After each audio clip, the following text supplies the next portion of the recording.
Pag ganito sa Facebook naman po, may nakita po kayong nag-post sa Facebook, ang sabi, sino yung naka-pink na taga Sitio 1 kanina? Patag naman, ang ganda kasi eh. Bakit po red flag? Ayun. May mali siya kasi yun, at ang pwede natin i-consider doon, under section 12, cyberstalking po. Okay po. Ito naman po, paano po kapag sinabihan, uy, ang pogi mo sana, kaso bading ka nga lang, gagawin sana kita ang boyfriend. Bakit po siya red flag? Ayun. Kasi po, papalik po dun sa verb yung Verbal. Verbal. ayan. Ay, next. Ayan po, dito po siya sa sexist remarks. Next naman po.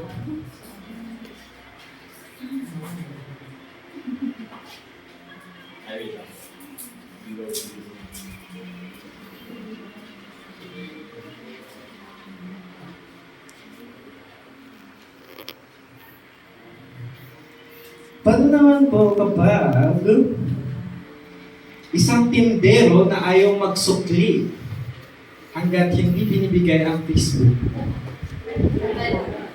Kasi po, yan, pinipilit po siya parang kanina rin po na ayaw ibigay po yung Facebook kasi po ang tawag po dito under section 11A sa mismong batas, relentless request for personal details. Personal details na po kasi yun eh. So, form na po siya ng harassment, pinipilit po na ibigay yung personal. So, bawal po yun. Eh, paano kung habang nagkakatuwaan po tayo dito ngayon, tapos meron pong pilit na inaakbay po yung kamay. Tapos medyo pinapakita naman po nung babae na tinatanggal tinatanggal niya po, parang ganito po. Ganun, tapos ulitin niya ulit. Ano po yun? Bakit po siya red flag?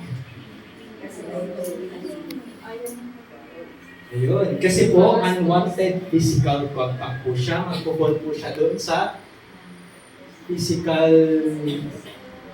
Ayan. Physical na pagdikit. Ayan, wrong. Physical. Possible po siya dito sa groping or touching. Panghipo or panghawak sa kahit anong parte ng katawan nang walang pahintulot. Kasi nakikita naman na po natin na uncomfortable pero inuulit pa rin.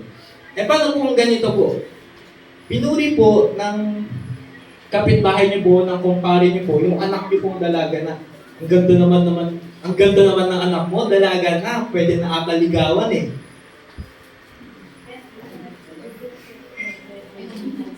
Ay, bakit po humina? Ulitin ko po. Sabi po ni kumpare sa anak niyo po na dalaga, ang ganda naman ng anak mo, dalaga na, pwede na ata ligawan eh.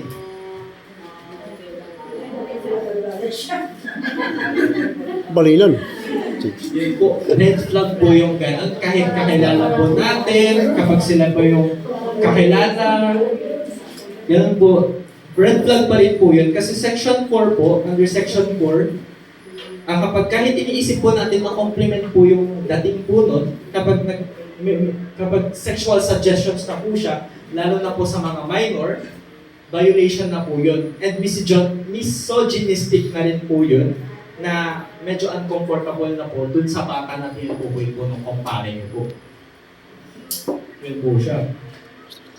Medyo dalihan na lang din po natin. Parang puro red flag na lang, walang green flag. Ito po, madali lang po to. Pag-alok ng upuan sa isang buntis sa loob ng siksikan na jeep. Ba't ang hina po? Ayan, green flag. Kasi po, ang pag-alok ng upuan ay tunay na pagrespeto at pagtulong sa Green flag. kapwa. Ito naman po, paano kung may nag-comment po sa Facebook post niyo po na sexy mo naman? Ako, paano kaya yun? Sexy mo naman. Ayun lang, sexy mo naman. Ano bang sagot niyo po? Green flag. Bakit po green flag? Ayan po. So, balik po tayo dun sa pagitan ng, ay sa definition ng puri at pambabastos. Ayan po. So, tama po. Green flag po yun. Kasi sinabihan lang naman po kayo ng ang-sexy mo naman. So, yan po, ulitin po natin. Ang pagkakaiba po ng puri sa bastos ay yung nararamdaman po ng pinagsabihan po. Lalo na din po yung intention ng nagsabi. Ano ba? Paano po yung pagbulong ng ang bango mo naman habang yung mukha niya na po nandito na po banda? Red flag kasi po, Pag nanasa. dalawa po yung possible or dalawa po yung sagot na form. Anong form po yun? Between sa apat po, ano po kaya yun? Physical at verbal po siya. Physical kasi sa sobrang lapit niya na po. At yung verbal na pagsabi niya po na ang bango naman, napapulog na po. So medyo, sa tingin niya nang sesilis siya eh. Meron pa po ba? Gusto niyo pa po ba? Ano po kayo sabihin? Ay, wala na po.